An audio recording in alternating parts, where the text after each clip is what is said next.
Previously on Quantum Kickflip. Next time you're out on a run or whatever, you should bring me back something. Totally. Count on it. I was helping Chester tune up his power armor. I noticed that the power pack actually had a crack on one of the power cells. People talk about escaping the Alpha Corridor in Desnine in the old observation deck, but you have to have a death wish to go to Desnine. And what job site are you going to that you need a breath mask? We're clearing out the pond. Well, glad to see you taking initiative, getting a part-time job. The plane of Desnine is made up entirely of ocean, infinitely vast and impossibly silent. So yeah, you guys glide through this beautiful, pristine glass hallway, and it all just looks cool as hell.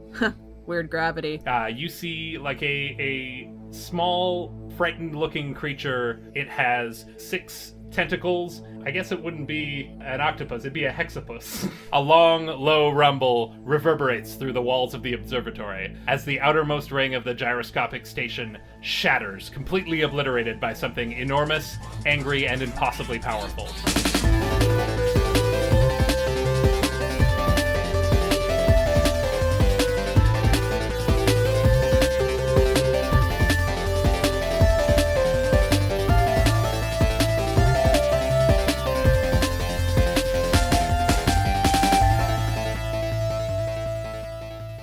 How's it going out there? Welcome back to Quantum Kickflip. I am your host, your slug master, game blaster, Robyn.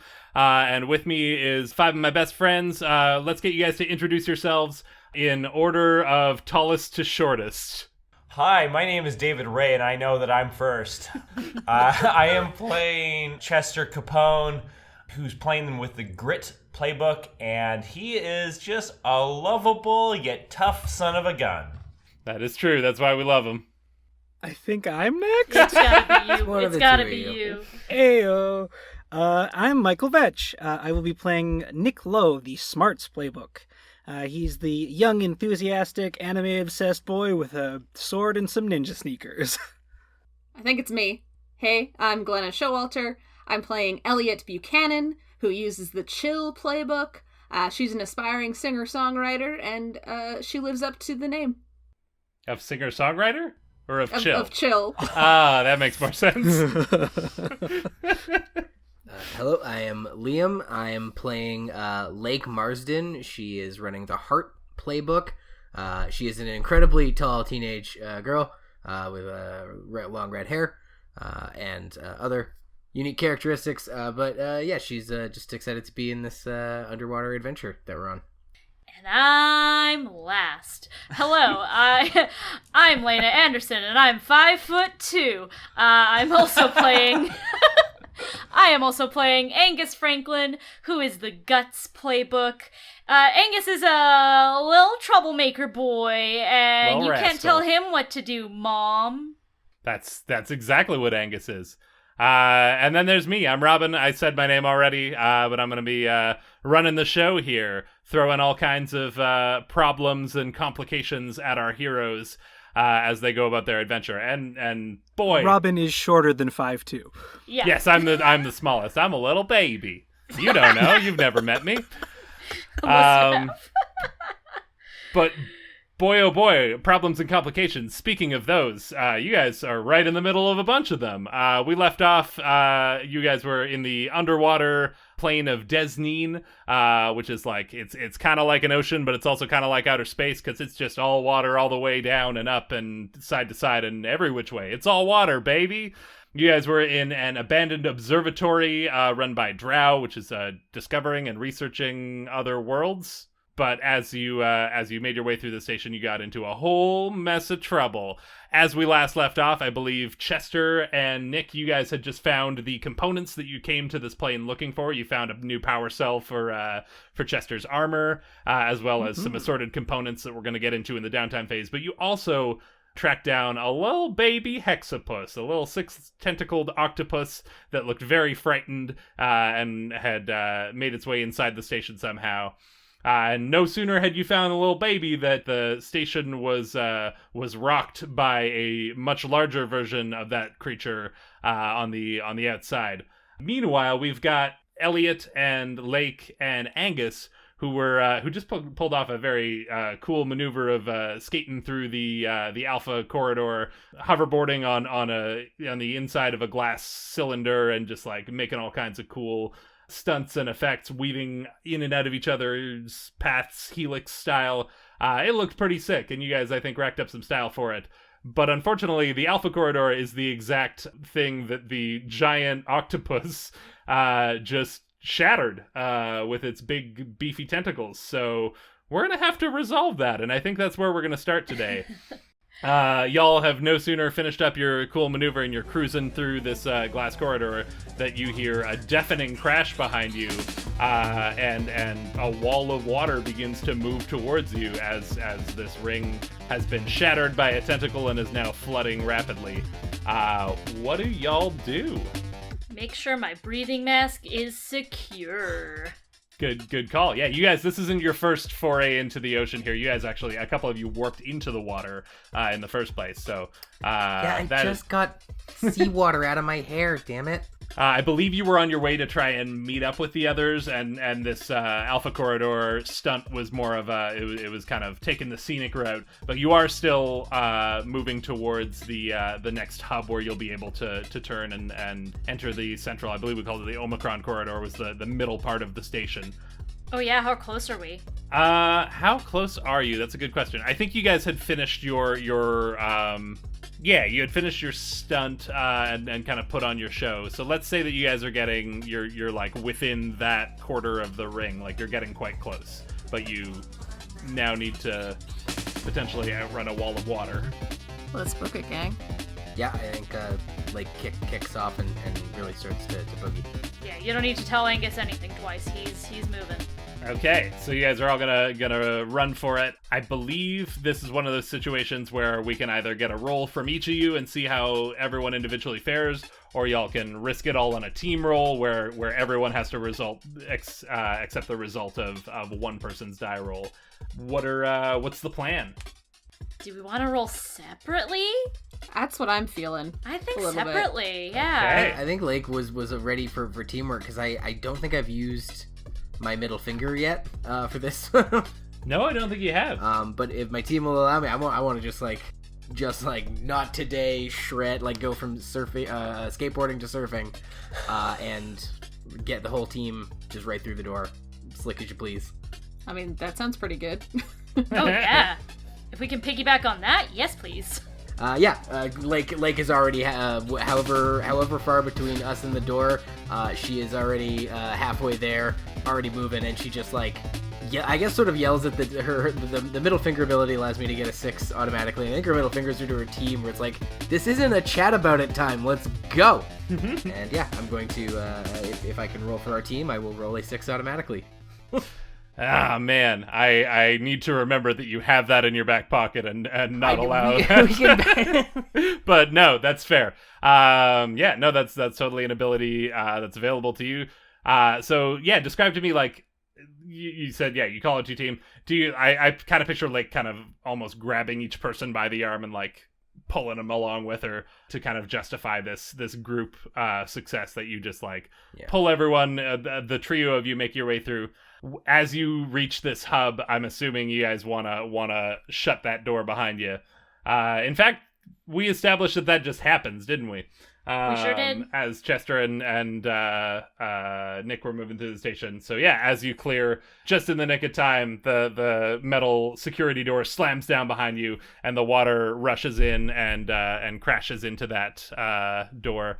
But can't follow you into the further hallway. If I can add, she maybe as the water gets to really nipping at our heels, explains that for a surfboard you kind of have to put your weight forward a little bit, like adjust your balance, and we kind of like surf in for the last little bit, like the water's right on the back of our boards. Yeah, I like that. A little splash, like so that the water doesn't quite get cut off. Like a wave makes it through, and then the door slams shut and cuts off the bulk of it. But this chamber has been thoroughly soaked, as you guys. Yeah, Thor Ragnarok style, really.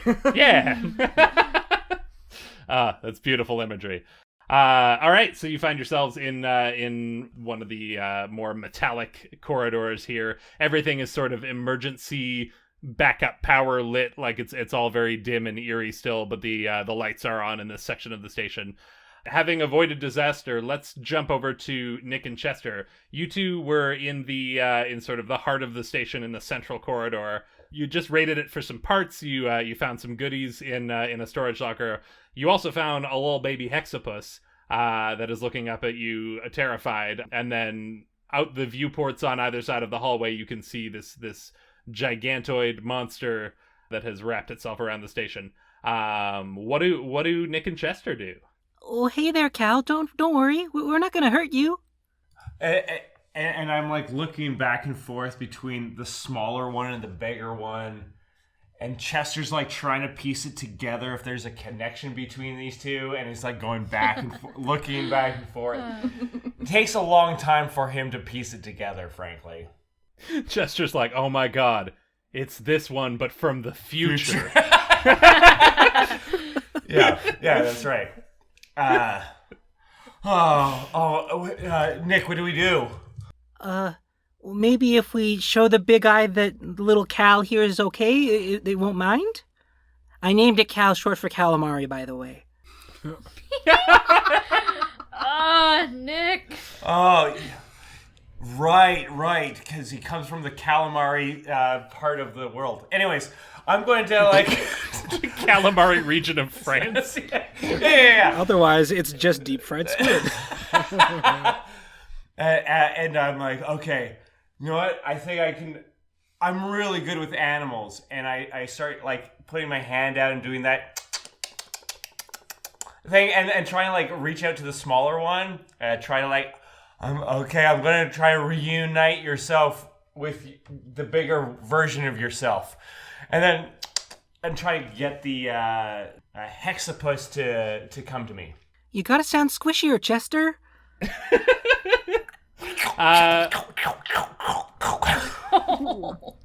This is beautiful radio. You love it. I feel like I could just tell you how the hexapus responds, but I love this offer so much that like, go ahead and roll, and we'll see how it goes for you.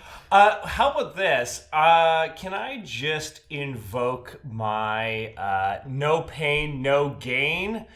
And I will mark 2 trouble, and I'm just racking up that trouble, to get an automatic 4 or 5 result on the action without needing to roll.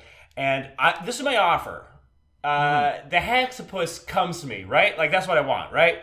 Yeah. It is biting my arm, full on. Like it is, it is biting my arm, but I have it on me, and if anything, it is there.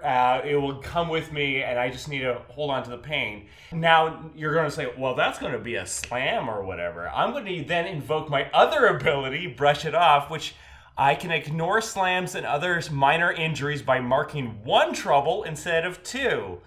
And when I do so, I mark 1 style. So that means I will be getting another bit of trouble. I will get a style, and I will, I basically reduce the amount of damage I take. That is my offer to you, oh Robyn, Majesty of all. You're just trying to like peel back into deep space, aren't you? Mm-hmm. I love all of that. I'm going to accept almost every part of every offer you just made. Yes, I do believe your ability allows you to get the mixed success right out of the gate. So yes, the hexapus does come to you. I think that your problem is that it's biting you, which invokes your other ability, and everything you just said, that's all great. The one exception is it's not on your arm. It hears this squishy sound you're making. It's not amused by the clicking at all. It doesn't like that. It's just like, I don't know what this is. But as soon as you start making the squishy noise, it's like, oh, I know that sound. And it jumps on top of your head. So you got a squid on your head. Cal likes you. Okay, this is going to be important for me, Robyn. Where is it attaching to my head? I think it's like the front top. Like you can see, but maybe you got like tentacles dangling in your eyes, so it's like partially obscured. Okay. All enemies have partial cover. Okay. So you have tentacles in your view. Oh, like I have one eye open, and instead of having like hair hanging down in my face, it's a tentacle hanging around my head and wrapping around me. Okay. You've got it, yeah. Okay. Okay, well, let me just get you back to your other self here. And Nick, you gotta find me a way so I can get it outside. Well, I guess we've got this porthole. Where? I had before looked up sort of schematics of this whole drow facility. Would I possibly remember if there were an airlock or something nearby that isn't just cutting a hole in this porthole? Yeah, I think that's absolutely fair. We established that last episode, so you've got that knowledge base to work with. So yes, the porthole you've got here, you can see it and it can see you. So if you're just looking to show it something, that is potentially an option. However, the porthole is like a sealed window. Like it's not something that you can open because you're underwater. There's no reason you would want to open the window. If you want to get out, that is going to require like an airlock. And I think you would know that the way to get to, like, you're sort of in this central corridor that runs right through the middle of the donut, as we established last time. There would be an airlock at either end of it, so you can start heading in either direction, and you will eventually run into a hatch that will allow you outside. Okay, then I think Nick takes Chester by the hand, guides him up to the porthole. It sort of pulls him down because Chester's a pretty tall guy, so little calamari is in view of the window. And then after he, it looks like maybe like the big glowing yellow eye does like a little pupil like focus thing. They take off down the Omicron corridor toward one of the airlocks. Ideally, just being like, "Hey, come follow us, and we'll bring your child back." I think that is exactly what happens. You're able to catch its view, and you see the pupil dilate. With the addition of as that happens, you hear just the rumbling roar. This thing is not happy that strange creatures have abducted its child. But off you go towards the airlock, and hopefully you can get there before the base is totally trashed. I feel I should emphasize that it makes sense that like I'm a little bit top heavy now, so it might be like, even though I'm being led by the hand by Nick, I am like weaving back and forth, not able to fully see. I might be bumping into stuff as I'm headed. Whoa, whoa, whoa! You know, that whole thing. Oh yeah, big Kramer energy as you're just careening through this facility. And I think as you make your way down the corridor, you're kind of weaving around like these big coils and generators and pipes and ductwork that kind of weave their way through here. It's a bit of an obstacle course for you. Avoiding the knee knockers, because like in submarines they have like the doors that are like a little bit raised, so I have to like jump over those, and it's like a whole obstacle course that I'm like half passing. Yes. Nick very deftly leaps over these things, and Chester does not. Yeah. So yes, you make your way through this obstacle course, and yes, Chester, all the while you've got the squid that like, it's kind of a tingle now more than it is a pain, but like it's definitely doesn't feel great to have this thing suctioned onto your head. So you're hoping to deal with this situation soon. You make it out through one last little hatch door, and as you enter the corridor on the other side, who should you see but your three friends who have just made it out of the Shattered Alpha corridor. You're reunited, and it feels so good. Lake, Angus, Elliott, this is Cal. Screams. I thought his name was Chester. Well, Chester's giving him a ride. Yeah, I'm just trying to get him back to himself in there. Please, I'm feeling a little woozy. I'll be honest, I don't feel great. It is choking me out.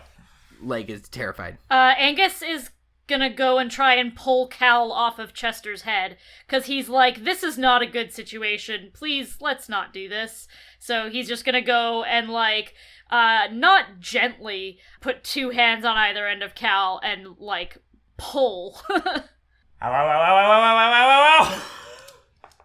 Yeah, Cal screeches and is firmly suctioned onto Chester's head. Oh, wait, maybe it's like with leeches where, like, if you hold a lighter to it, it'll just drop down, and Angus reaches for his lighter. No, don't do that to Cal. No, it's okay. It's okay. We just need to get him outside into the water. Sure. Right on the other side of this door, the outer ring has been totally shattered. By something. We don't even know what. Probably Cal Sr. There's a big one. There's a big one out there. As if to answer your question, the whole station rocks and vibrates, and you all do the classic Star Trek stumble to one side as the whole station shakes. Highly probable. Did you get your thingy for Chester? Oh yeah, we found a power cell and tons of other components. Perfect. Lake, get your nerd shit out. I think it's time for us to get out of here. Don't have to tell me twice. Fires up the space-time ampometer and is trying to find a way to get the heck out of here, because, yeah, that's a nightmare outside.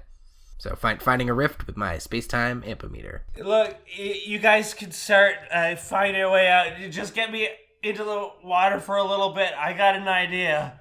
Yeah, will the airlock open?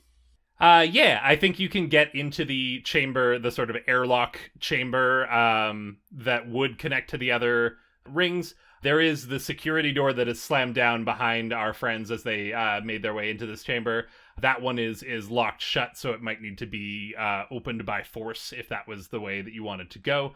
Yeah, there's other branches that you could potentially go down, but you might risk triggering further security doors that would trap you on the other side. So those are kind of your options. I think Nick's just gonna go for trying to get right through this security door. So he, in previous episode, he had been storing his sword in like a poster roll on his back. At this point, he now has a full proper kinetic sheath on his hip that he stores in. So he draws out his negatana, and he's just gonna try and, like, classic Phantom Menace lightsaber, cut your big hole in the door. Fantastic. Yeah, let's get a roll for that, and feel free to add anything you want or specify anything you need to. I think I am going to add both a boost die and a kick to this, so I'll be rolling 2d6 on it. That is a 5. 5 is a mixed success. Fantastic.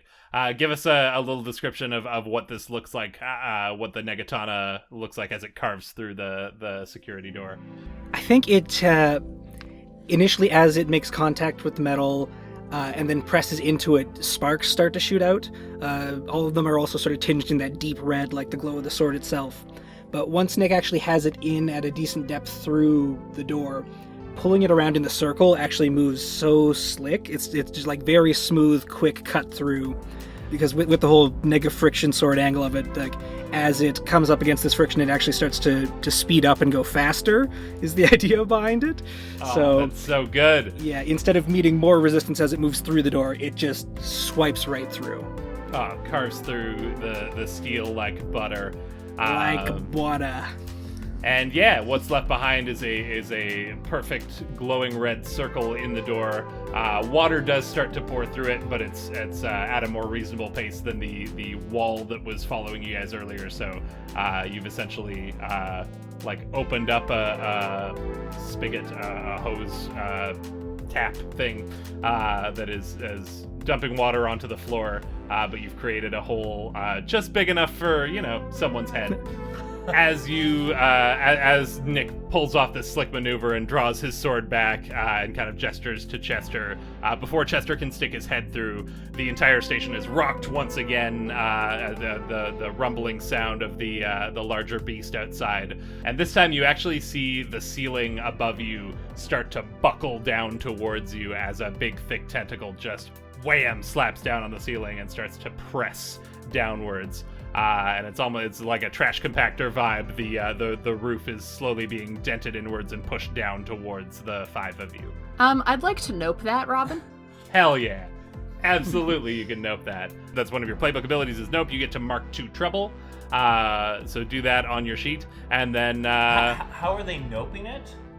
Okay, so first off, I have this thing called Lucky, which means I only mark 1 trouble when I use the nope ability. There you go. Which is very cool. I would like to make an offer that I have some kind of car jack in my Voidware backpack. And I just very good. crank it up to as high as it can go to put the pressure back up on top of to to counteract the pressure of the giant tentacle. I think between the octopus on the head and like trying to yank it off of each other, and then this crank thing, this is animated. This is for sure. Yeah, this is a cartoon. This is a cartoon. No, but I love it. Like I don't even think it even necessarily has to be like a car jack or something that you need to operate. Like, I think the cool thing about the Voidware backpack, it being a pocket dimension that has its own inner space, right? Like, I'm trying to picture what it would... Just a big 2x4 that you, like, very clown style, keep pulling out of the backpack. Exactly, yeah. Or like a ladder that you just, it keeps coming out and out and out, and then you wedge it into the ceiling to just stop it from pressing down any further. Sure, that makes sense. Yeah, so there you go. You guys are safe for the moment. The pressure on the ceiling is not pushing it any further. And Chester, you got a head-sized hole in front of you. You gonna shove this squid out into the ocean? So, with the water pushing back on me, I'm sure, with my powered armor, I'm going to try to, like, grab a hold and, like, really pull myself forward, get my head out that window, or out through that hole. Now, I realize that it might be difficult. Like, it is still afraid, right? Like, that's essentially the issue. So, I'm not going to need to, like, kind of, like, get it off of me. And so that's when I start reaching back for my danger arc and just try to, like, I'm going to, like, cattle prod it. Although I guess it's really more of a calamari prod it and just like, Gaga! Yeah, let's combine this all. Like, it's one roll to see, can you get this thing off your head and out into the ocean, or are there complications? So go ahead and roll that with anything you're adding to it as well. I'm assuming you're not trying to look cool, because I don't know how you would. No, there's no looking cool in this. But to be fair, I think it is fair to say that this is going to be a lot more difficult and a lot more painful to do than probably Chester imagined. But however, he is the grit. So I would like to use all of my die to make this happen. So I have 4 that I have not used yet. And oh my god! You're min-maxing this game. Oh, baby! You're min-maxing what a weird moment. I gotta get this thing off. So, like, what is happening is that this takes a long time, but you're witnessing, like, between electricity hitting my own head and, like, struggling to prying this thing off, water hitting me. I'm using all of my strength. You are witnessing maybe a thing that would kill a lesser man. And I am powering through this. So I'm going to use all of my dice. This is, I guess... If and when the big octopus attacks us, we're so goofed. Yeah, but... hey, you know what? It's worth it, though. Here we go. What a way to go. What a way to go. So let's go with that. And then I'll run... Okay. We got, out of all of those, got a 1, a 2, a 4, a 5, and I did get a 6. Good thing I rolled all 5. Oh, God. Fantastic. Despite all odds and everything working against him, Chester manages to force his head through this hole and zap this thing in such a way that it lets go at the right moment and is carried away off into the current. And I think you hear sort of like that you see this thing swim off into the distance. There's a moment of sort of tense, anxious quiet where you're not sure, did it make it? Did it make it back to the larger creature? Is the larger creature gonna stop? What's going on? And then as you all kind of collectively hold your breath, you see the pressure start to ease up on the top of the station where the tentacle had been pushing down, and sort of it relents and releases, and it seems that you've pacified the larger beast and given it what it wanted. Yeah, you reunited a mom and a baby. Good job, team. So having dealt with the immediate threat, you're left in the station. You've got what you came here for, and Lake, I believe you were just about to try and find your route out of here. Yeah, I've packed this space-time ampometer for just such an occasion. Does it work, or do I roll for it? I think it just works. I think you track down. You're kind of like doing that scan back and forth, waving this thing around, and it sort of pings, and you lock onto the signal. As you move forward, you realize that your portal zone, your thin zone, is going to be outside of the station, but you feel like you've got a lock on it, and you can kind of estimate the distance, and it's pretty close. You're not going to have to cover too much ground to get to it. Nice. So yeah, you kind of scan, you get a lock on this thing, you realize, okay, it's out there, but it's not far, and Nick is able to sort of, using the schematics that he saw earlier, is able to find the nearest airlock, and you guys figure that you'll have a pretty straight shot to get out there. Real quick. Yeah. I know that Divvying asked me to bring her something back. She did indeed. I was wondering if you remembered about that. And I don't know if, like, there's something cool in the handful of components that Nick found. Yeah, what Nick found is largely, like, components and slug blasting gear, stuff that you guys can make use of in your signature devices, but it's a lot of, like, metal and wire and circuits and stuff. Nothing particularly sentimental in amongst that. But you guys haven't left it. You've got a moment here as sort of a breather. What are you hoping to find to bring back to Divvying? Is there anything in particular that you had in mind? I didn't have anything particular in mind, because I guess the only thing is that some of the components are gems, right? Yeah. And so I think a gem might be something kind of cool. Okay. Yeah, then I think in amongst those there is definitely... basically, if you're willing to take a gem out of your cut of the treasure, then that is a thing that you could potentially offer to Divvying. Yeah, I think I'll probably end up doing that. Nice. Then, yeah. Anyone else have anything else that they want to do while we're still in the station here? I think Nick has an interesting idea for making a final exit out the airlock that they might be able to stream. Okay. I'm thinking if there's a way that he can line it up in such a way that it's a pressurized chamber of air, and they've got kind of a straight shot out to the rift. If there's a way that he can sort of up the pressure and then pop it in such a way that it shoots us all out. Mm-hmm. And then we get like a really cool shot of us, like if we were aiming the camera back into the airlock and then shoot out, we can see the station zoom away as we all kind of go flying out. I'd be willing to make rolls for this, but I'm trying to find a way to look cool because I haven't done that in this whole arc. Yeah, let's get Nick specifically to roll for this maneuver that you're trying to pull off of sort of like blasting out of the station with air pressure.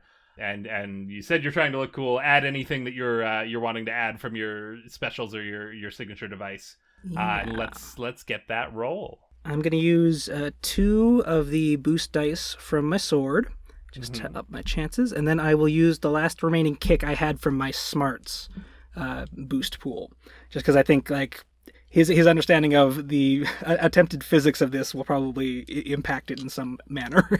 Yeah, absolutely. Here we go. That's a 5. Yes, Nick, you figure that you've got an understanding of how the airlock pressurizes and how things work here. So you all get in position, you all get on your boards, everyone starts the stream going on their various phones. I'm assuming you guys have them in like Ziploc bags and or other waterproofing solutions, DIY waterproof.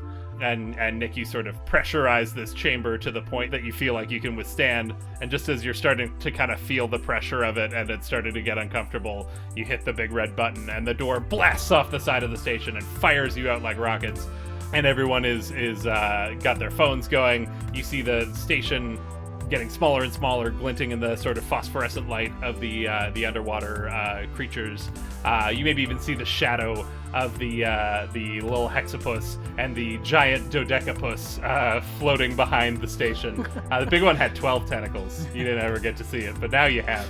And yeah, it looks fantastic. This is cool. I think even like the way that you've set it up, you see all of this happening, the station fading and the creatures in the background, but it's sort of devoid of any context of what you're seeing this from, and then the camera sort of sweeps back around onto the 5 of you, and you see your crew as you rocket towards the portal zone. Now, we've established that this is the way that social media works in this world. Everything's live streaming, so this is all going up on the internet. People are seeing this as it's happening, which is good, because, Nick, I think as this is going on, just the sheer amount of momentum you've built up from pressurizing the chamber was such that you just can't quite keep a handle on your phone. And as you are rocketing towards the portal zone, your phone slips from your fingers and goes careening off into the distance, which will probably get you in some degree of trouble with the folks back home. This feels like a prime opportunity for a nope. There you go. So mark you to trouble, and how do you nope that? How do you avoid this grim fate? I think just as the phone is slipping out of my hand, Nick is able to click his shoes together and activate the anti-friction nega outsoles, or anti-nega friction outsoles. Wow, words here. Oof. And those typically those outsoles have the ability to keep your hoverboard stuck to your feet, keep you stuck to a wall. I think he then manages to do a big ol' martial arts type kick, and the phone just sticks to the bottom of his foot. Camera still rolling as he's then pulled back through the rift. I love it. And yeah, you all kick your hoverboards into nth gear and open up your individual portals. And suddenly you go from darkness and pressure and water all around to bright, hot, scorching sun and the sound of exotic birds as you burst forth into the golden jungle on your route back towards your home. Lake, I'm going to say that you've still got your ampemeter going and are able to sort of navigate. There's another portal zone. You kind of have to take a roundabout way to get back through the multiverse here because the portals are one way, so you don't always go back the way you came. And in this case, you're taking, according to the map I have in our document here, you're taking a route through the Golden Jungle and then back through Thennis Spar. Yeah, and I think Golden Jungle is where her glitch happened months ago, and where the one she was told she's not allowed to be slug blasting at all, really, but the Golden Jungle was lightly traumatic for her, and so I think she's really trying to hustle everybody up.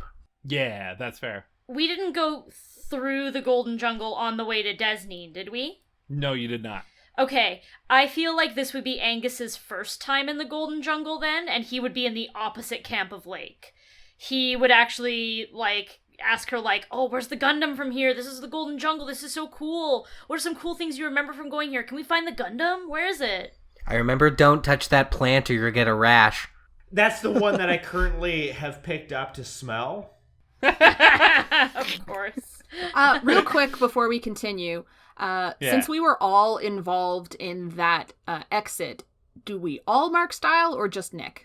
Yeah, you guys can take a style point each for that. I think that's part of your bonus for blah, blah, blah. Successfully completing this run, is that you all get to mark a style for your dope exit. Thank you. So does that mean I'm just marking the one style, or is that... Yes, it means you're just marking the one style. Dang it! Yeah, but you got it all for us. You got 5 styles. Yeah, that's true. Teamwork makes the dream work. So, I don't think you guys have to spend long in the Golden Jungle if you don't want to. Like I say, there's a portal very close by that will lead you back through Thennis Spar and then ultimately back to Hillview. However, there is one thing that we have yet to resolve. It's a thing that happens every run. Last time, it was very consequential for only one of our players, but this time around, I think it'll have consequences for a few more of y'all. It's the disaster roll. Once per run, you all are going to roll just a straight d6. If you exceed your trouble score, you're safe, nothing happens. If you roll under your trouble score, that's when the problems start. And I would like to get that disaster roll from each of you, or for everyone who's marked trouble at least. Oh boy. Is that all of you this time? Yep. I think so. And sorry, is it tie and under is bad? Tie and under is bad. Exceeding is good. Oh, I forgot about that. I've been just... I was gonna say, Dave. Oh. 4 of 2. Lake avoids disaster. Amazing. I also rolled a 4, and I had marked 2 trouble. I am also safe. Elliott's safe. She rolled a 6. I only have 1 trouble. Ooh, 5 is bigger than 2. And finally, Dave, looking at your sheet here, it looks like you've marked 5 trouble, which means you would have to roll a 6 to get out of this unscathed. So, like many others, I have also rolled a 4, but that is apparently disaster for old Chester Capone. Hey friends, it's your Slugmaster Robyn here, delaying Chester's grim fate temporarily with some quick updates. If you're enjoying the show, please share it with your friends. Word of mouth is the number one way that our podcast grows, and we appreciate each and every recommendation that you give out. Reviews on Apple Podcasts also help us a ton. There's still kind of a huge benchmark in the podcast world. So if you have a moment to leave us a kind word, we absolutely can't thank you enough. Also, remember to follow us on social media at Quantum Kickflip on all the various platforms, including our new TikTok, which Michael just set up for us because he is the only one of us young enough to understand what TikTok is. The rest of us are pretty sure it's some form of witchcraft. Speaking of us, we are all members of a sketch comedy troupe called The Debutantes, and you can check out our stuff on YouTube at Debutante Sketch or thedebutantes.ca. And you can find out more about the game we're playing, Slug Blaster, by looking it up on Kickstarter or going to slugblaster.com. We'd also like to thank our sponsors, the Alberta Media Arts Alliance Society, whose goal is to advocate, educate, and celebrate the media arts in Alberta. For more info, check out amaas.ca. And finally, we release this podcast bi-weekly, so you can catch the start of a brand new adventure on Wednesday, June 9th, wherever you get your podcasts.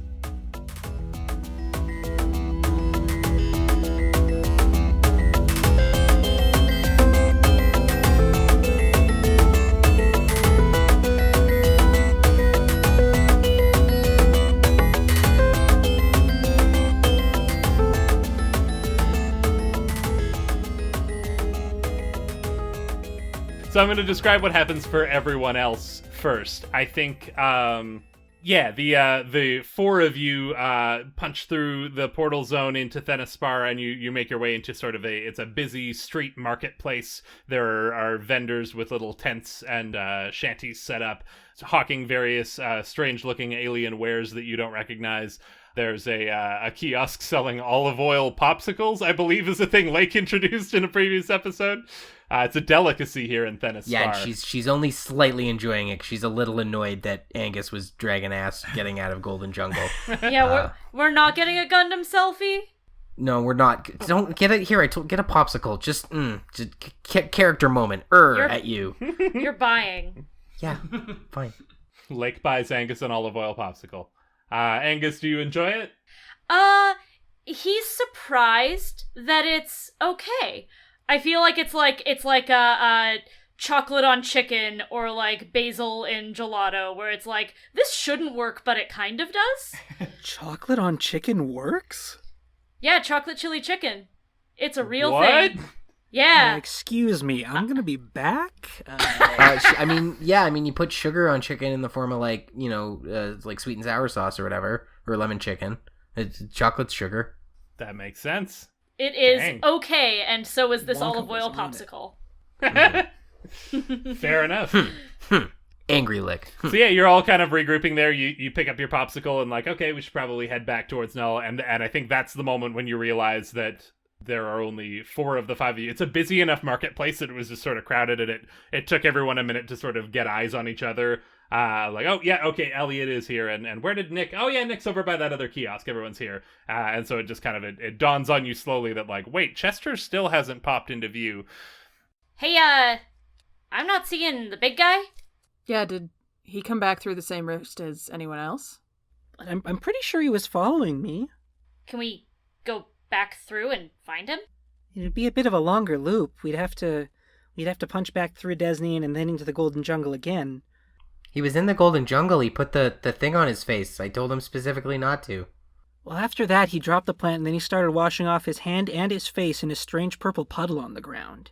I think as you're all remembering back and trying to play the Where Did We Last See Chester game, that's when you hear a giant crash from above and behind you. And you kind of, you look back up in surprise. You didn't even realize, again, it's a very crowded, busy sort of a place. And so you didn't quite place that there was this larger structure in behind you. A lot of the buildings are low and simply built, but this one is some sort of a temple. It's all carved stone. It looks very old and ancient. And on the front of it, there is a gigantic circular stained glass window inlaid with sort of silver shimmering metal, or at least that's what was there. Uh-oh. As you see your friend Chester burst through it, coming from the inside of the temple, bursting out into the light of day. Below the window, there is a large arched doorway, out of which a group of robed figures comes charging out, angrily shouting and shaking their fists and pointing at this armored individual who just burst through the stained glass window. Okay, we gotta go. I'm trying my best to like get the hoverboard going. Once again, I'm not great at hoverboarding, so I'm doing my best to try to get it going, but I'm like wobbly on it, and There he is! I'm cut up from glass because I don't know if you know this. Just bursting through glass is not fun, actually, despite what movies say. The ablatine plates of your armor have kind of done their best to protect you from this impact, but it doesn't fully enclose you. You're not quite Iron Man, so you've got a few scrapes and cuts from this. With that, do you guys book it out of Thennis Spar and head home? I think it's time to book it, gang. Seems like a good time. If not, you've got some angry cultists that are that you're gonna have to deal with. So The worst we can outrun them because they have to like lift up their robes like dresses, and it's sort of high knee running. Like you're able to locate a portal zone kind of down an alley and around a corner, and you easily outrun them on your hoverboards and head back home. But Chester, you are much the worse for wear and have angered some cultists. We'll see if that comes back to bite you. Oh no! Yeah, with that, I think we've concluded our run. You guys have marked your style and your trouble and whatnot. In addition to those bonuses, you guys did receive some components. Let me just find in my notes here. Within the crate that Nick was able to recover there, you guys find 2 discs, 3 coils, 2 gems, 3 lenses. You can divvy those up amongst yourselves however you see fit. Each of your signature devices needs different things to power up the different things. So I'm not sure who is gunning for what, but you have an assortment of components amongst you. Can you say that one more time? You got 2 discs, 3 coils, 2 gems, 3 lenses. So a total of 10 things. Ooh, okay. Robyn, the other thing is, part of this whole trip was like trying to find a replacement for my leaking battery. We did get that, Yeah. I think we did that last game. That you that's already like installed and good to go. So in addition to that, you've got these other components. Okay, got it. Yeah. As I said before, I'd like a gem. And I guess... Wait, do you wanna draft it? My brother just picked up this stupid card game, and that's how they sort out the cards in it. Like everybody just go around in a circle, and she puts her finger on her nose first. I'm assuming Elliott, you were already scratching your nose because you've already called one of the gems for your gal. Mm-hmm. She puts her finger on her nose first, and it's like everybody pick one, and then everybody pick another one in order. I'm number 2. Finger on my nose. Chester's ears are ringing from crashing through a plate glass window, so he didn't hear any of it, frankly. So the order will go Elliott first, Lake second, Angus third, Nick fourth, and Chester last. Yes. Yeah, I have 4 siblings. This is how we have to sort out the pop that comes with pizza night. All right, so Elliott, you chose a gem. Lake, what are you taking? I'm taking the other gem. Gems are gone. Angus? Yeah, I think Angus hasn't been paying attention to the order of of what's been going on. And then he sees that the gems go up, and he just walks up and like scoops out a lens and a coil at the same time, not at all paying attention to the very meticulous system that Lake had laid out. The whole right side of Lake gets more red than it was a moment ago. Nick is going to take a lens. All right. And finally, Chester. Are there any lenses left? There is one. One lens. I'll take a lens then. All right. Back around to Elliott. I'll take a disc. Is there a coil for old Lake? Yeah. Lake takes a coil. Sweet. And she There's goes like, does a little like, yes, to herself. Like a real yeah. Angus rolls there's his eyes. one disc and one coil left. Angus is already double dipped. Nick. Chester, what'll be more useful for you? Aw. Oh, that's nice. I could use another disc, I think. I have ideas. Sure thing. I'm good with the coil. All right. Y'all can mark those off on your individual playbooks there. And yeah, that's your component reward for this run.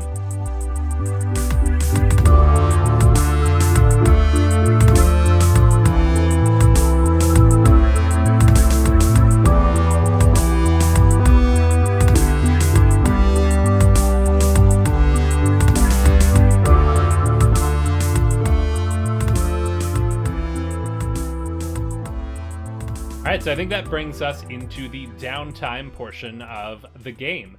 So as you guys remember, you've racked up some style and some trouble. So now we get to go shopping for scenes, and those downtime scenes they unlock things and earn you different abilities and access to different parts of your playbook. As well, this time around, we're going to be incorporating team downtime. There are certain unlockables for your team as a whole that you guys can all contribute and pool your style and trouble to unlock things there. So feel free to let me know if you want to unlock any of those as well. Yeah, let's start it up. Who's got a downtime scene they would like to buy? I've got my ideas sort of picked out if we're looking to do that. Yeah, what is Nick doing with his downtime post Desnine run? So through that, I had accrued a little bit of trouble. Got a little troublesome there. Mm-hmm. So I think I'm going to spend the 2 trouble for the downtime activity Trouble at Home. Within that, it's sort of described as your family expresses their disapproval. Where? How? How do you feel? Show us. Do they have good intentions? Do you know? And then mark 1 doom. Ooh. Doom is sort of a super trouble. Basically, your trouble and your style are sort of run-to-run things, whereas your doom and your legacy affect the arc of your campaign as a whole, and can potentially have consequences down the line. So set the scene for us. What does this look like as Nick arrives back? I'm picturing this as immediately post-run. You're arriving at home. What do you arrive home to? So yeah, I think Nick's going back to the apartment. And he just bursts in, and there in the living room is both his mom Amanda, and then his uncle Terry, who is his mom's brother. They're sort of his 2 familial, sort of parental figures that he has in his life here. And Nick just bursts through the door and is absolutely jazzed on having been in an underwater thing and hacked through computer systems and all that, and it's just... Mom, you're not gonna believe this. I was down underwater, and there was this cute little hexapus. I mean, a calamari, and then there was this even bigger one. It had twice the number of limbs. And it was, oh, Uncle Terry, you're here too. Hi. Oh, hey there. But what's the like anime equivalent of sport? Like Pad 1, but for anime.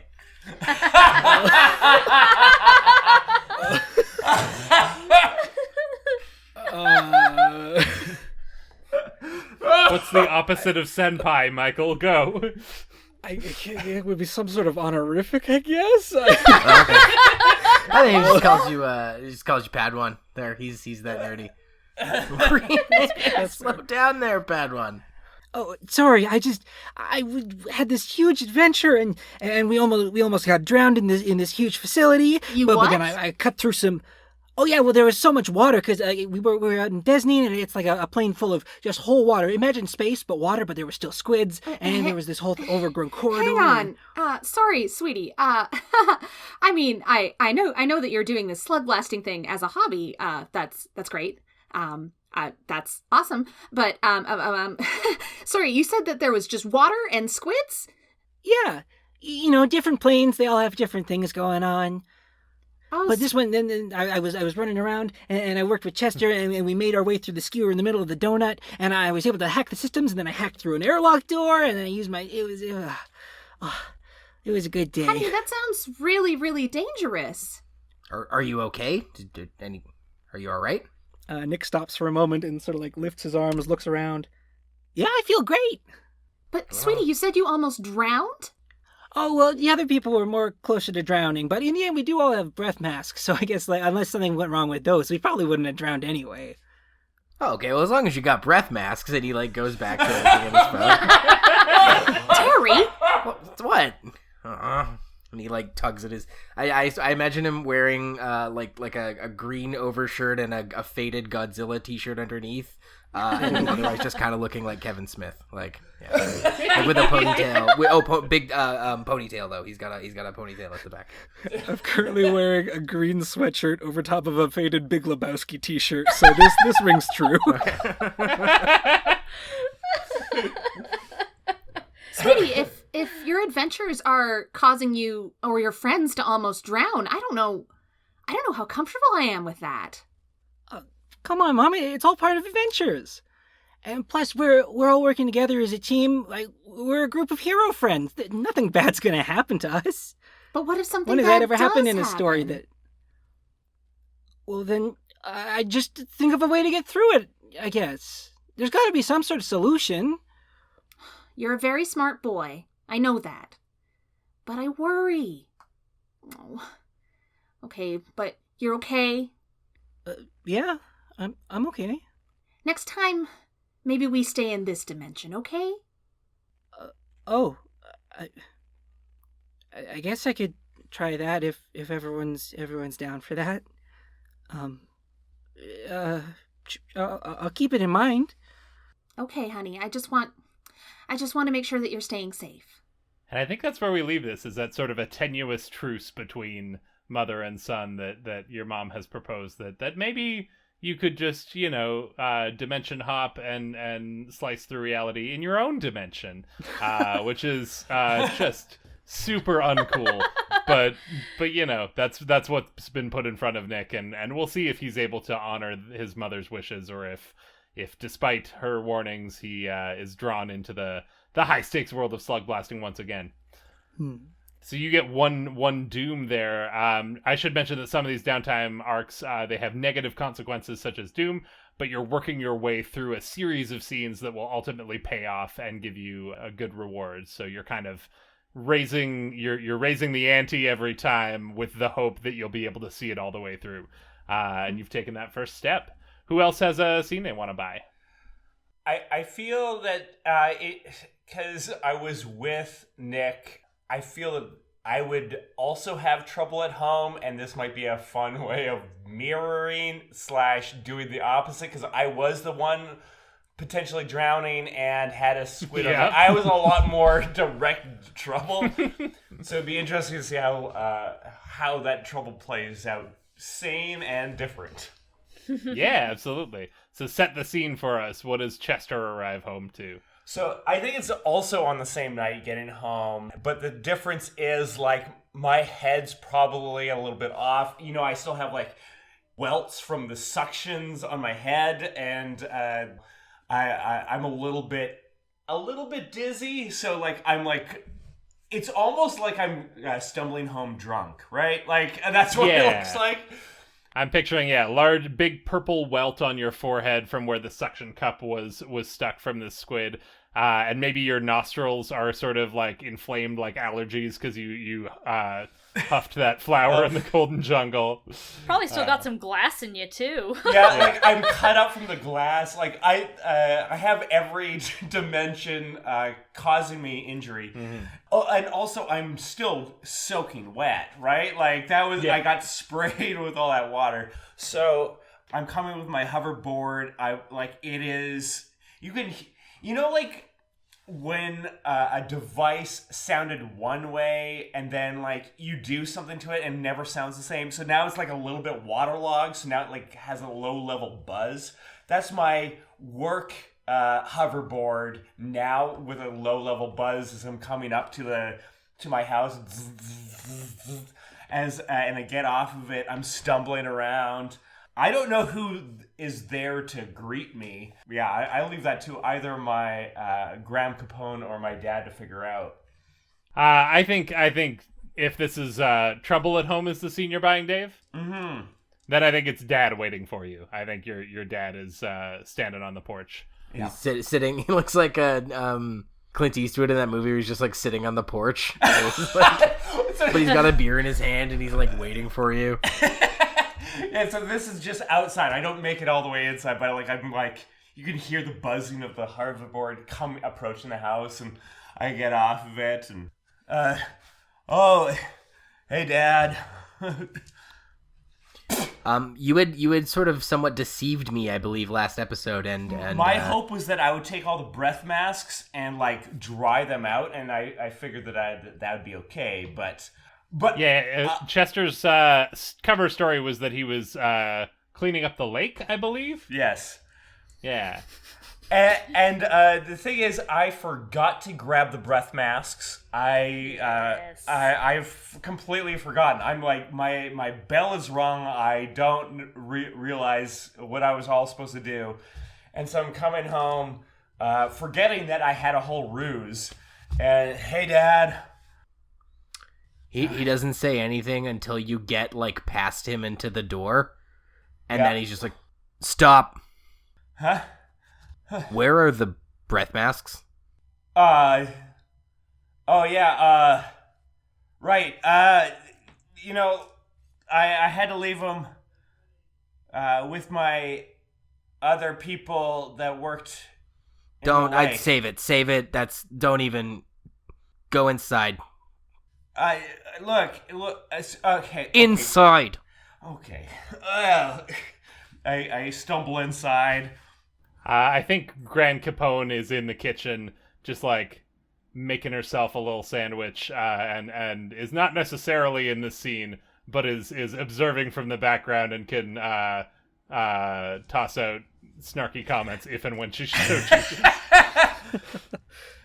I go and sit down on the couch with, once again, that like crocheted kind of weird knitted thing on the back of the couch, and I'm just sitting on it. And I immediately lay down in kind of a face down, head out to the side kind of a position. Oh dear. Someone's got his bell rung. And she goes back to spreading peanut butter on one piece of bread and then piling sauerkraut on another. Classic Capone recipe right there. Do you need me to get the iodine, dear? Yeah, I think so. Does it Don't work? get up. I'll go get it. Thanks, Graham. And I don't. I think once you've had a moment to sort of cool your head and you've got an ice pack on there, Dad comes in and reads you the riot act. I don't know that I'm.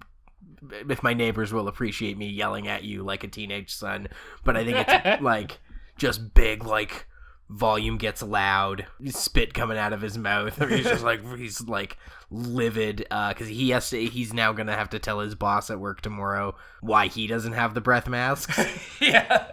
And like we figure out a way to get them back. Like, you don't have to like take it out of your allowance or your paycheck or anything. Like, that's not the point. He's just like, it's all about responsibility, and now he looks irresponsible.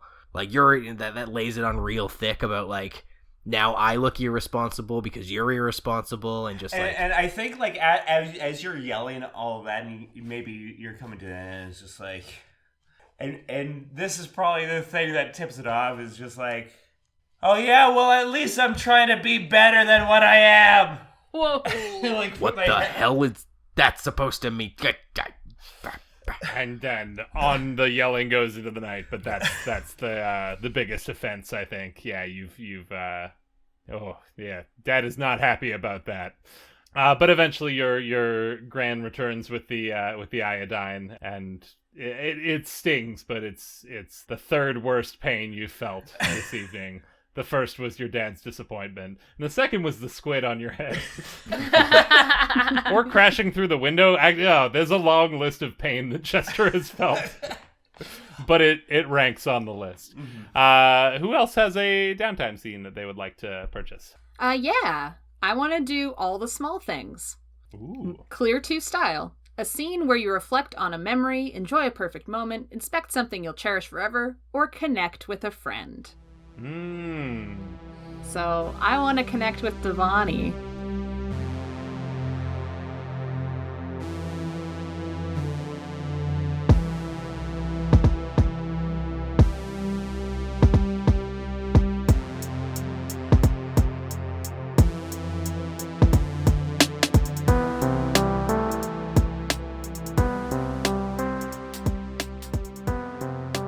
think maybe the next day at school, Elliott finds her. Maybe she's at her locker getting ready for class or getting ready to cut class or whatever it is she does. Yeah. And Elliott comes up and just like, hey, so, I got you something.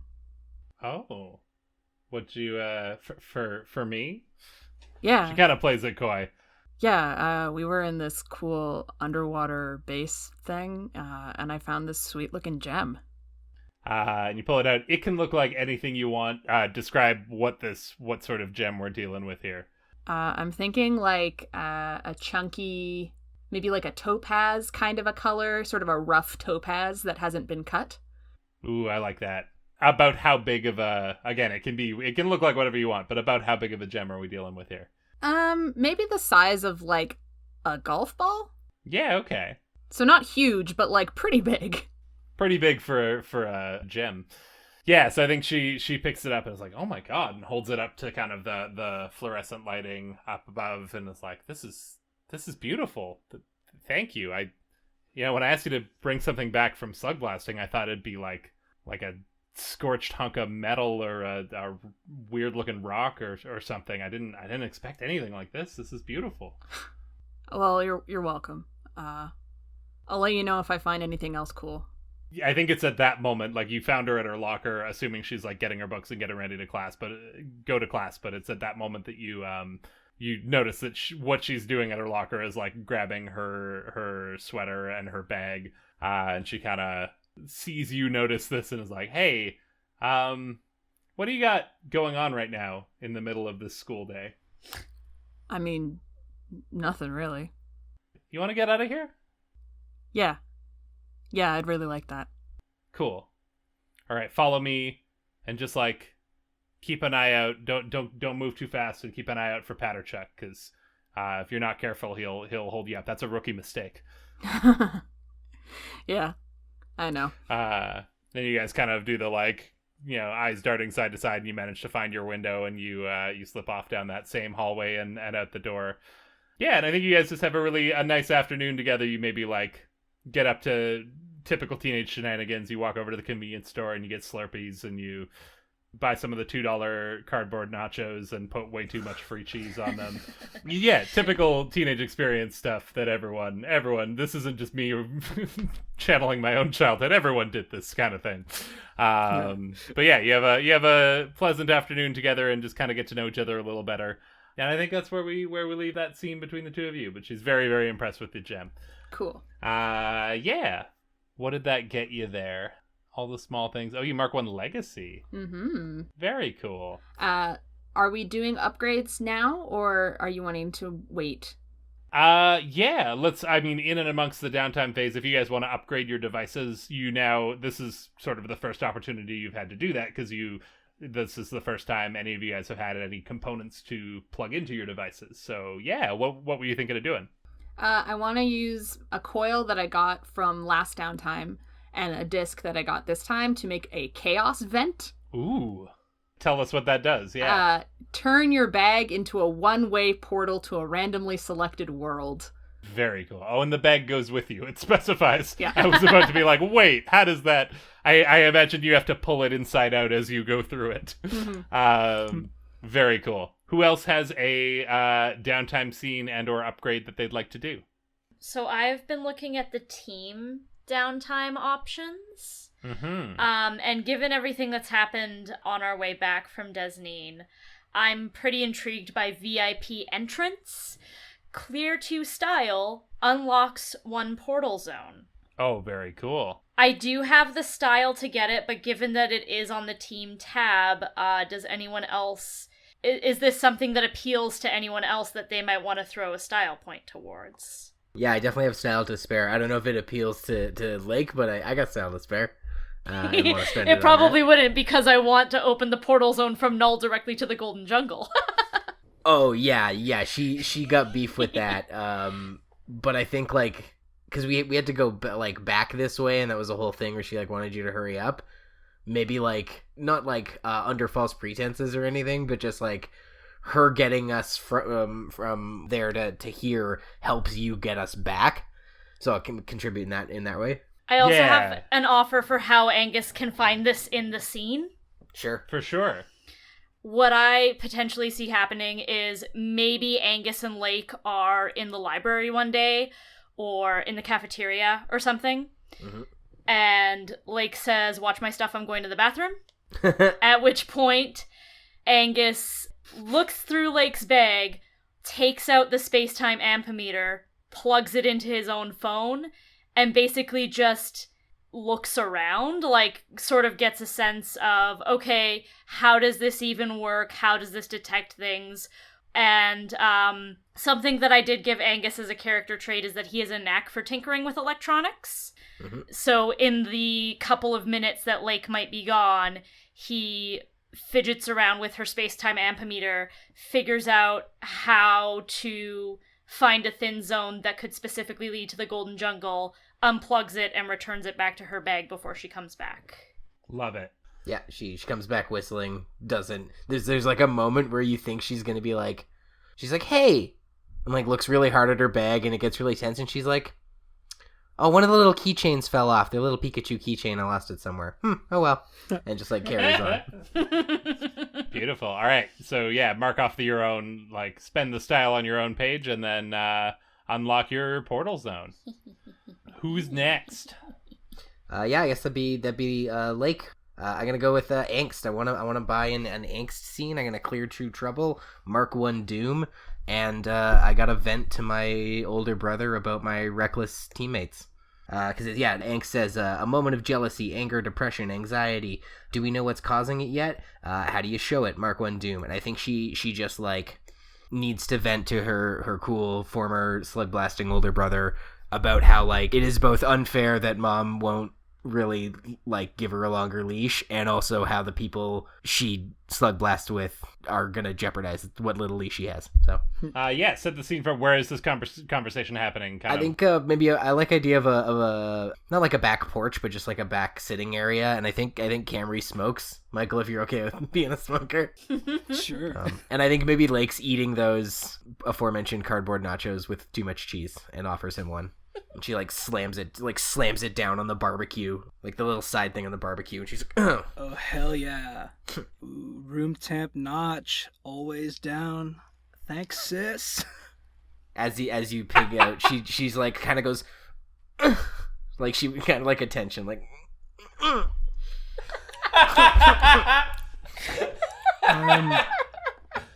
In my wisdom, I am sensing there is something amiss. Yeah, Sup, little I sis? get, and then she plays coy, I guess I can tell you. She's just like, we went slug blasting to Desnine. Have you ever been to Desnine? Oh, some trouble under the waves there. Yeah, well, we came into a big octopus thing. Almost. I don't know how many tentacles it had, but one was too many for us, and it almost crushed the place we were in, and we was really excited. We got some great footage, and it's just like, I just think they keep the crew that I've been rolling with really push the limits, and I want to slug blast, and they're really cool, and I like them. I just don't want to. And then she kind of gestures to her right half again. I don't, And then Mom. That's true. Did you ever beef with your crew? Oh, all the time. I mean, you're going to be tight with your crew, but anybody that you're that close to, there's going to be the good times, there's going to be the bad times, and yeah, sometimes those bad ones are rough. Well, I can't afford any more bad times. Oh, and she's just big anxiety. It can be tough when the team butts heads, but if you can see it through it'll make you all the stronger, I'm sure. Sometimes you might need to knock a little sense into them if they really asking for it, though. Yeah. Thanks. Oh my god, did you eat all those nachos? I've been out here for a while. And I think that's where we leave that scene is the nachos. Lake has a brief moment of comfort and wisdom that is quickly superseded by the fact that all the nachos are gone. Yeah, who else wants to purchase one? And keep in mind, you can purchase more than one if you have multiple that you want to grab. I've got a quick upgrade one. Yeah. I was just going to use the style point that I have for downtime activity in the lab. Clear one style. This is sort of the remodel phase. Essentially, the end point of it is gaining a component. So with that, I want to gain a disc, and I will use that along with a coil we just gained to get the ability for my Negatana called Slip Rattle. With Slip Rattle, I roll to teleport in-universe by slicing space-time. If you can't see your destination, potential problems are worse. Oh, man. Yes, Angus isn't going to be the only teleporter anymore. Woo! Nick really wants to win the next race. Can I join you in the lab? Heck yeah. Maybe we take like an extracurricular, because I would also like to clear a style to make a disc as well, because that's what you made, right? Yeah. Yeah, we did like a disc tutorial. Yeah. Maybe, yeah, we went out together to go get discs. Yeah. Oh, I think it's like, maybe it's like a kit that we like did in a school lab for extra credit. Like it's a kit. yeah. It's a kit you can order. Oh, very good. One of the very strange things they offer through Scholastic. Yeah. Yeah, the book club literally blew up when they invented nega friction or whatever but I also want to add I've got a thing to add to I want to spend my treasure from this session. Yeah, what do you get? So I made a disc, and that's great, but I'm going to spend my coil and my gem to make an exponent coil. Roll to temporarily create 1d6 plus 1 alternate versions of a target. They appear nearby. One is often evil. Love it. The narrative potential of this. Beautiful. Yeah, who else? Angus, I don't think we've had a scene with you yet. You've done your team one, but did you have anything you wanted to do for Angus specifically? So, I don't think I want to upgrade just yet. Okay. So, I have 1 style and 2 trouble left. And looking at my options, I think what I want to do is, this time around, I want to be good.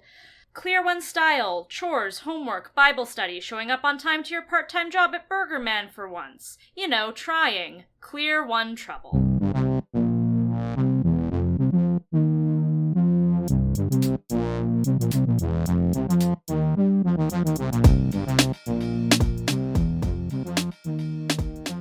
I think the first part of this, because Angus is biding his time right now, and he also wants to buy some good grace, so that the last straw before he goes back into homeschooling comes much later, you see. So I think the first thing that he does is hand in his homework.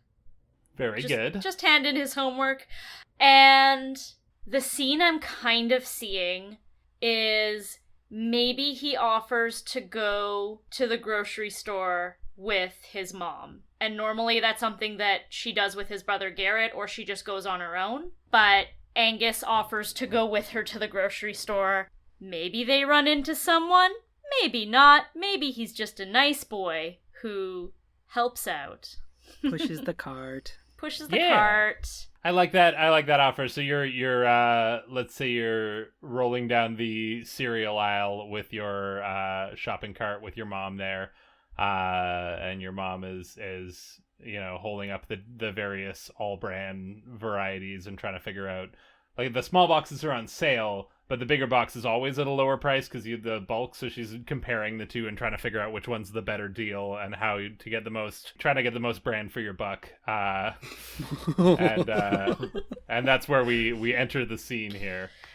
I just don't know. Why do they always do this, you know?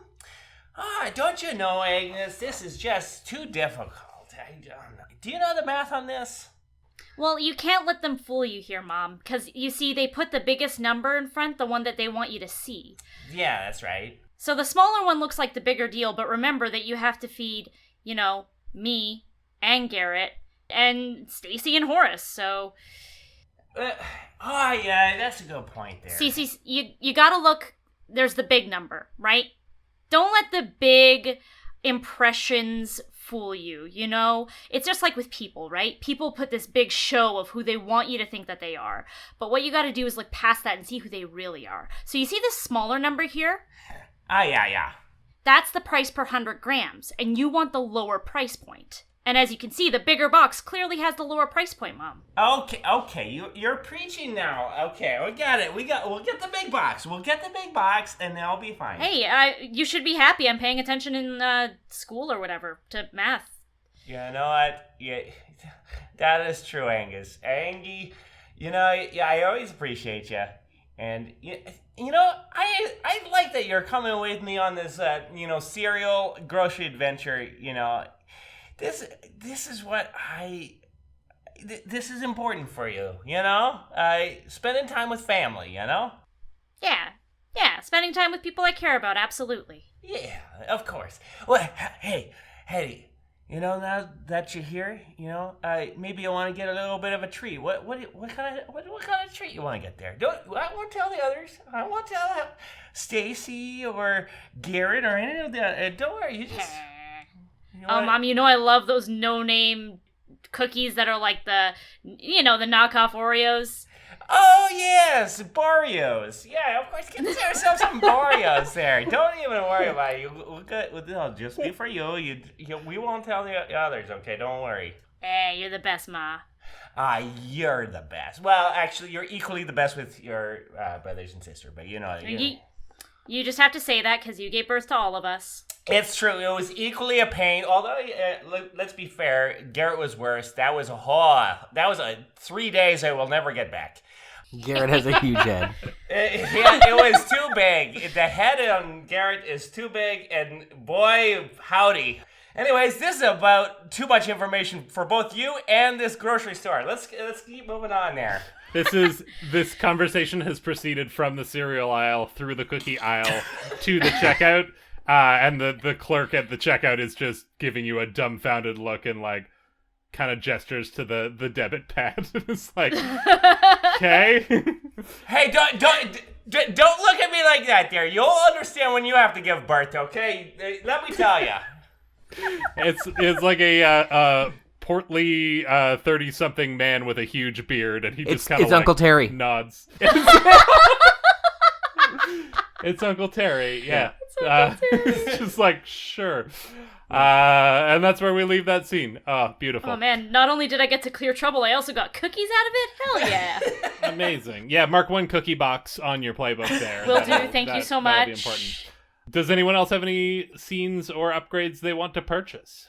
I do, actually. I actually have 3 things I want to do because I guess I really put it on the line last time, and I have a bunch of trouble and a bunch of style. Yeah, we checked in before recording here. Everyone else has like 2 trouble. You have 5. Yeah, and I've already cleared 2. So I'm actually going to combine the 3 things I want to do into one, which is, of course, another montage. So this is what I'm doing. I have angst, which is, of course, we saw earlier, clear up 2 trouble, a moment of jealousy, anger, depression, anxiety, etc. So that's a part of it. I'm also going to do grinding, which is clear 2 style, a scene or montage of you planning, prepping for the next run, training, practicing, etc. I gain a special out of that, which I'm going to pick up on lock, which gives me an extra D6 anytime I try to look cool. And then I'm also going to be getting mobility boosters, which allow me to go fast over solid terrain via jet propulsion, mechanized leg engines, or something else. I'm going to go with like kind of mechanized leg engines that allow me to run fast and also maybe like help me do a little bit of boosted jump kind of a thing. Like a big old Hulk jump, really improving that. So this montage, it's just like da-da-da, da-da-da. Like, I'm taking all my angst out in doing all of these, like, more rage-filled things. So this whole montage is, like, pictures of me, like, I'm welding away, adding in the new components I got in my last run into my boots. I'm running fast and, like, punching in the air in front of me. I'm in an abandoned warehouse dancing away and pirouetting and flipping over things. There's a part of where kids that I hate at school are just about to eat a hot dog and I just punch them in the mouth right before it happens. It's everything, just getting my angst out. I'm trying to do new tricks on my board. They still are not improving. I'm just going off jumps and just fully bailing and crashing down a hill. There's another training thing where I'm like rolling down a hill and then running back up. Da-dun-dun. da-da-da, and then rolling back and down. I don't know what that's helping me with, aside from improving my endurance, and giving me more bruises on the way home. But it's just me trying to get out all of this frustration of like, I'm having a hard time trying to improve my lot when everything seems to be not going my way, and I don't have the support of my dad and all this kind of thing. I picture that this is all shot with Chester's face in the exact same facial expression dead center in the screen. Yeah. And the rest of the scene changes, but the face is always just there. Like the BoJack Horseman opening. Like, Beautiful. I love it. Cool. Does anyone else have anything they want to purchase? no purchases. Nope. No. Fresh out of spending material. I think I'm good. I still have one trouble box, but I'm gonna let that carry over. Yeah, I'm gonna let my Okay. style ride. And I got this disc. We made discs. All right. Well, then I think if everyone's made the purchases that they want to make and everyone's kind of done their downtime activity, then we go now to our final scene for this game. Torchlight flickers on faded, crumbling stone columns, and a deep, low drone reverberates through the air, echoing through long, winding hallways and spiraling staircases. The stonework is ornate, carved with strange-looking runes and patterns, and there are strands of silver inlay that twist and turn, catching the torchlight in fleeting glimmers. In the largest chamber of the temple, the silver strands connect at the ceiling's highest peak and then descend downward, branching out in fractal patterns, forming an ethereal, inverted tree. Several robed figures circle beneath it, their voices joined in one low, ominous note. One of the figures removes a torch from its place on the wall and carries it to the center of the chamber. They hold it aloft, plunging it into the heart of the silver tree, and the firelight is refracted and bent, bouncing through the branches, slowly resolving into a discernible image. An image of a teenaged boy's face with an inflamed red nose, shards of glass in his neck, and a large purple welt on his forehead.